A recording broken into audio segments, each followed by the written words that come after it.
Muslims are expecting to hear from God only through dreams or visions. Even the Prophet Muhammad received, according to Islam, revelations through an angel, not directly from God. So who am I to receive a message from Allah, is how a Muslim would think. But dreams and visions, they are expecting to hear from God. We actually had a special prayer called Salat Istikhara that was designed to ask Allah to give us a dream for guidance. I had one vision and 3 dreams. The first dream was a very symbolic dream. It was confusing to me, but at the end of it, I thought, okay, God, I think you're telling me to become a Christian, but I need something more clear. And so God gave me a second dream that was far more clear. It was actually a parable right out of the New Testament. God put me right in the middle of it, and I had never read that section of the Bible before. It was from Luke chapter 13. Christ was going through the villages speaking the good news, and the disciples asked him, Lord, are many going to be saved? And he said, make every effort to enter through that narrow door. For many, I tell you, will try, and few will be able. In my dream, I was standing at a narrow door, looking at a feast, wanting to come in, afraid that the owner would come and start before I could get in.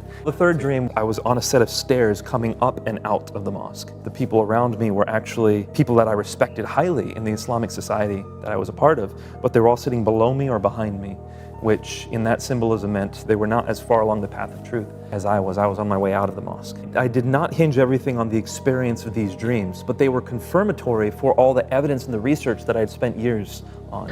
Friends, you just had the testimony of Nabeel Qureshi, a man who searched honestly for truth. If you want to understand his journey and examine the claims of Islam and Christianity carefully, I recommend his book, No God But One.